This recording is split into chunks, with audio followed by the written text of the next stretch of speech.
What if I told you there's a patch of ocean on this planet, where ships vanish without a trace, and planes fall from the sky, never to be seen again? A place where compasses spin out of control. Radio contact is lost and rescue missions disappear, right alongside the ones they were trying to save. This place is not science fiction. It's real. It sits in the western Atlantic Ocean between Miami, Bermuda, and Puerto Rico, and it has a name that has haunted sailors, pilots, and scientists for centuries. The Bermuda Triangle, since the time of Christopher Columbus, when he reported strange lights in the sky and compasses behaving in ways no one could explain. This region has built a reputation as one of the most dangerous and mysterious places on Earth over the last century alone. More than 1,000 ships and planes have been reported missing in this so-called triangle, many of them without distress calls, wreckage, or survivors. Scientists have proposed explanations: violent storms, rogue waves, methane eruptions, even magnetic anomalies that interfere with navigation, but none of them fully explain why some vessels vanish in calm weather, or why search crews often fail to find a single trace of debris. And so the question remains: is the Bermuda Triangle simply an unlucky patch of ocean? Or could it be something far stranger? A natural anomaly? A man-made secret? Or, as some believe, a portal between worlds? The story of the Bermuda Triangle doesn't begin in the 20th century. With modern planes and warships, it begins more than 500 years ago, with one of the most famous voyages in history, the 1492 expedition of Columbus. As his fleet crossed the Atlantic toward the so-called New World, Columbus recorded something in his journal that has puzzled historians for centuries. One night, his crew saw a strange glowing light rise in the distance, and then vanish into the ocean. He described it as a great flame that fell from the sky. Some sailors believed it was a meteor. Others swore it was an omen. But to the men on board, already terrified of the unknown seas, it was a chilling sign that something unnatural lurked in these waters. And it wasn't just the lights. Columbus also reported that his compass stopped working correctly. Instead of pointing north, the needle drifted aimlessly. For sailors of the 15th century, the compass was life itself, the only way to find direction on a featureless ocean. When it failed, men whispered curses, spirits, and demons. Over the centuries that followed, sailors who crossed the same region told eerily similar stories. Accounts of mysterious lights dancing over the water, of sudden storms appearing out of clear skies, of compasses spinning as if the earth itself had lost its sense of direction, and sometimes of ships that sailed into the triangle and never sailed out. These early reports were scattered but consistent. Different centuries, different nations, same strange details. The effect was always the same. The feeling that the ocean itself was hiding a secret. You don't learn this in school, but many of the very first legends of the Bermuda Triangle described it not just as a dangerous patch of water, but as a doorway of the devil, a cursed place where the laws of navigation, and maybe even the laws of nature, did not apply. And as unsettling as these early whispers were, they would pale in comparison to what came next, when in the 20th century, entire squadrons of planes and hundreds of men would vanish, not into myth, but into history. December 5th, 1945. World War II had just ended, and the U.S. Navy was conducting routine training flights out of Fort Lauderdale, Florida. 5 TBM Avenger torpedo bombers, with 14 experienced crewmen on board, lifted off for what should have been a simple exercise.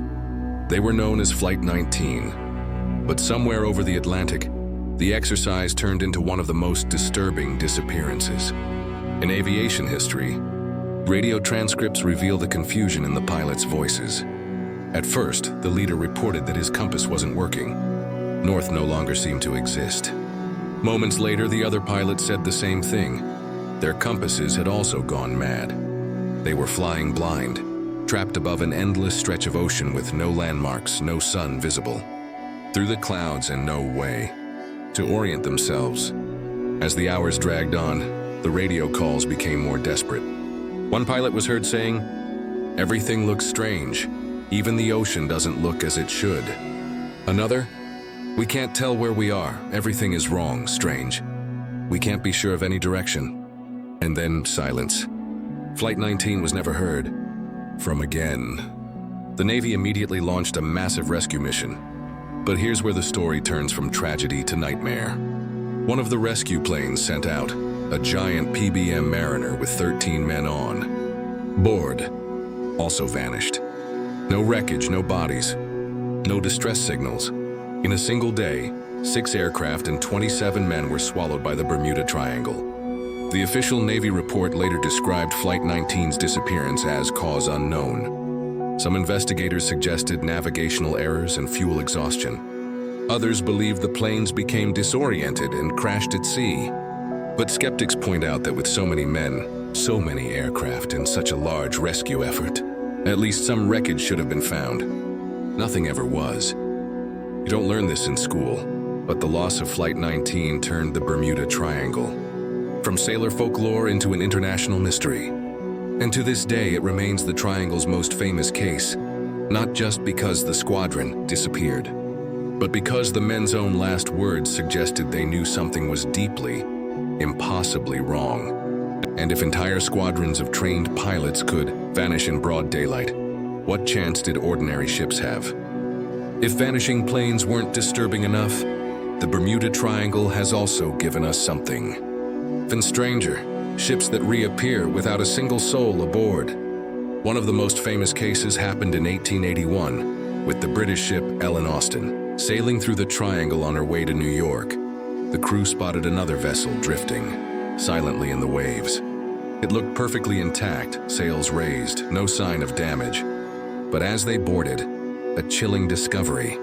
The ship was completely empty. No crew, no captain, no logbook. Plates of food still sat on the tables as if the men had simply stood up and vanished. The captain of the Ellen Austin decided to tow the abandoned ship back. He even placed a crew of his own men aboard to sail it.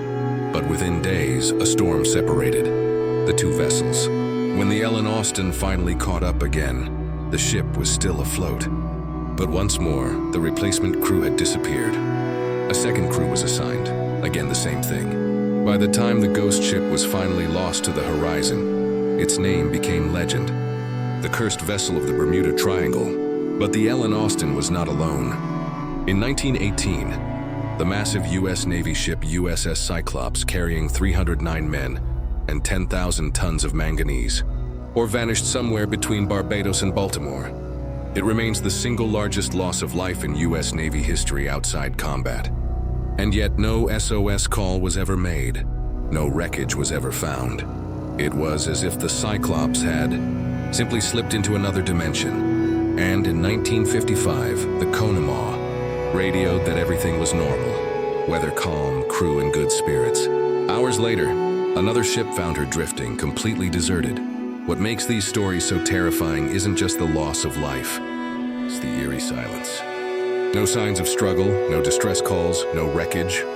Just vessels left behind, like empty shells. Reminders that something had claimed the people on board while leaving the ship itself untouched. You don't learn this in school, but to many sailors, these weren't just disappearances.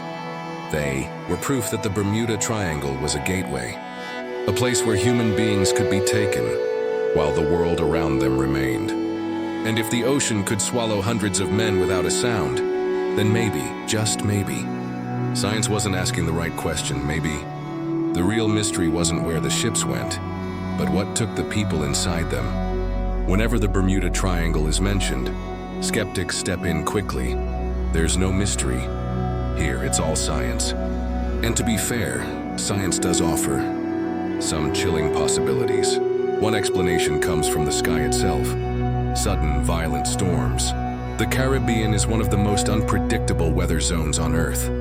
Hurricanes, waterspouts, and microbursts can appear with little warning.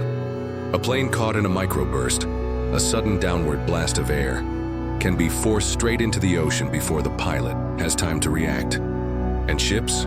A single rogue wave, a wall of water towering over 100 feet high, can snap a vessel in two and drag it under in seconds. But storms leave wreckage. Rogue waves leave debris. The Bermuda Triangle often leaves nothing. Another theory lurks beneath the waves. Scientists have discovered vast pockets of methane gas frozen deep under the seafloor. When released, these bubbles erupt toward the surface, turning water into froth. In that instant, the ocean loses its ability to hold buoyancy. A ship floating one moment could sink like a stone the next, swallowed whole without time for a distress call. It's a terrifying thought, but it doesn't explain planes vanishing midair. And then there's the compass. For centuries, sailors have reported strange magnetic anomalies inside the triangle. In some areas, compasses point not to the magnetic North Pole, but to true north, a rare natural alignment. The shift can disorient navigators, sending them off course by hundreds of miles without realizing it. But even so, it doesn't explain why multiple instruments fail at once or why radios sometimes go dead in the same region. The U.S. Coast Guard and NOAA insist the Bermuda Triangle is no more dangerous than any other ocean. Statistically, they say, disappearances are within the expected range for heavy traffic waters. And yet, if that's true, why do the legends persist? Why do so many cases include details science can't comfortably explain? Compasses spinning, engines failing, ships intact but abandoned and vanishings without debris. You don't learn this in school. But when science brushes against the triangle, it often feels less like an answer and more like a warning. Because while storms, rogue waves, and gas eruptions can destroy ships, they can't erase entire squadrons from history. And that's why, for every skeptic's explanation, there's a believer's question. What if the Bermuda Triangle isn't just dangerous water, but a place where the laws of physics themselves bend? If storms, waves, and magnetic fields explain the Bermuda Triangle, what else could? For centuries, when science failed to provide answers, human imagination filled the void. And the theories that emerged are some of the most bizarre and fascinating you'll ever hear. One of the most enduring is the legend of Atlantis. The lost city, first described by Plato, is said to have sunk beneath the ocean thousands of years ago. Some believe the Bermuda Triangle sits on top of its ruins, and that advanced Atlantean technology still pulses beneath the seafloor. Strange energy beams, crystal power sources, or ancient machines, they say, could be disrupting ships and planes even today. It sounds like science fiction, until you remember. Columbus himself described lights rising from the sea in this exact region. Then there's the alien theory. The triangle, some claim, is not a natural place at all, but a kind of cosmic airport. A location chosen by extraterrestrials to abduct humans, harvest technology, or simply travel between worlds. The mysterious lights in the sky reported by pilots and sailors are, to believers, not weather, phenomena, but UFOs. And when Flight 19 reported that everything looked strange before vanishing, to some that sounded less like confusion and more like a close encounter. But perhaps the most intriguing theory is the idea of a wormhole, a literal tunnel through space and time. Could the Bermuda Triangle be a natural rift in the fabric of reality? Some researchers point to reports of pilots who claim to have lost hours of time or found themselves hundreds of miles off course in minutes. To skeptics, it's pilot error. To believers, it's the closest thing to proof that the triangle isn't just an ocean. It's a portal between worlds. Of course, none of these theories have ever been proven. There are no Atlantean crystals, no crashed UFOs, no confirmed wormholes beneath the waves. But here's the strange part. Theories like these refuse to die. Because every time another ship vanishes without a trace, every time another pilot describes strange clouds or missing hours, people return to the same haunting question. What if the Bermuda Triangle isn't destroying these vessels? What if it's taking them somewhere else? Many think of the Bermuda Triangle as an old sailor's legend, a story buried with the Cold War and dusty Navy reports. But the truth is, the triangle's mystery hasn't faded with time. It's still claiming victims, even in the age of satellites, GPS, and instant communication. Take 1978, for example. A private pilot named Irving Rivers was flying a small plane from the Virgin Islands to St. Thomas. Conditions were perfect: clear skies, calm weather. He radioed the control tower just minutes before landing, saying everything was normal. And then, silence. His plane vanished from radar. Search teams combed the waters. Not a single trace was ever found. Or consider the case of the freighter SS Marine Sulphur Queen in 1963. A 524-foot-long ship carrying molten sulfur and 39 crewmen sailed into the triangle. Radio contact ended abruptly. The ship never arrived. Days later, fragments of life jackets and a few pieces of debris were discovered, but the vessel itself, gone as if the ocean had swallowed 1,000 feet of steel. And the disappearances didn't stop in the 20th century. In 2003, a small aircraft flying from Puerto Rico to Florida never arrived. No distress calls, no wreckage. In 2015, a cargo ship named El Faro, carrying 33 crew members, sank near the Bahamas after losing contact during Hurricane Joaquin, while some wreckage was eventually found deep underwater. Many still argue the ship's sudden failure felt consistent with the triangle's reputation. What makes these modern cases so unnerving is that they happened under the eyes of modern technology. These weren't 15th century sailors staring at the stars. These were pilots with radios, ships with radar, routes monitored by satellites. And still, the disappearances happened. You don't learn this in school, but even today, local fishermen and private pilots in the Caribbean speak of strange mists, sudden compass failures, and eerie silences on the radio. They'll tell you, off record, that the triangle is alive, that it waits.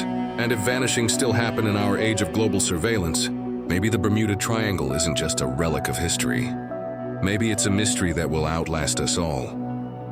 The Bermuda Triangle has swallowed thousands of pages of newsprint, entire bookshelves of conspiracy theories and countless documentaries, but here's the uncomfortable truth. Officially, there is no Bermuda Triangle. The U.S. Coast Guard has repeatedly stated that the number of incidents in the triangle is no higher than anywhere else in the world with heavy traffic. The National Oceanic and Atmospheric Administration, NOAA, agrees, insisting that the mystery is largely a product of media exaggeration. To them, every disappearance has an explanation. Storms, human error, mechanical failure, or a combination of all three. Case closed. And yet the mystery refuses to die. Why? Because even with all the rational explanations, too many details feel wrong. Why do so many compasses and instruments fail in the same region? Why do so many ships vanish without distress calls, even in calm weather? And why is wreckage often never recovered in an age when satellites scan every inch of the ocean? Skeptics point to confirmation bias. We remember the vanishings, not the thousands of ships and planes that cross the triangle safely every year. Believers counter with a darker view that the triangle has always been selective, swallowing just enough victims to keep its legend alive. And then there's the cultural effect. Every time a ship goes down in the Atlantic, people ask, was it inside the triangle? Books and articles amplify the mystery. Movies and TV shows turn it into a symbol of the unknown. The result? The Bermuda Triangle has become more than a location. It's a mythology, a stage where science and superstition collide. You don't learn this in school, but in many ways, the Bermuda Triangle is no longer just about what's real, but about what it represents. For skeptics, it's an example of how myths are born. For believers, it's proof that there are still places on Earth where our maps and our science do fail us. And as long as ships keep vanishing, planes keep crashing, and compasses keep spinning, the legend of the Bermuda Triangle will never truly disappear. So what is the Bermuda Triangle? A deadly stretch of ocean plagued by storms, human error, and bad luck? Or something far stranger, a place where ships and planes don't just sink, they slip away? We've seen the evidence. Columbus describing lights falling into the sea, Flight 19 vanishing midair without a trace, ships like the Ellen Austin and USS Cyclops swallowed whole, and modern pilots reporting sudden mists, time loss, and instruments gone mad. Science offers explanations: hurricanes, rogue waves, methane gas, navigational errors. But none of them fully erase the uneasy truth that the Bermuda Triangle has taken thousands of lives, often without leaving a single piece of debris behind. And so the legend endures, not because of what we know, but because of what we can't explain. You don't learn this in school, but the Bermuda Triangle is less a location and more a question, a riddle carved into the ocean itself. And whether it's storms, science, or something beyond our understanding, the triangle continues to remind us that Earth is not fully mapped and not fully ours. So maybe the Bermuda Triangle isn't a portal in the literal sense, but to the families of those who vanished, to the sailors who still whisper about cursed waters, and to the pilots who swear the sky turned strange above them, it feels like a doorway, a thin place where our world brushes against something else. And that's why, to this day, people still ask the same question. Is the Bermuda Triangle just another patch of ocean? Or is it a portal between worlds?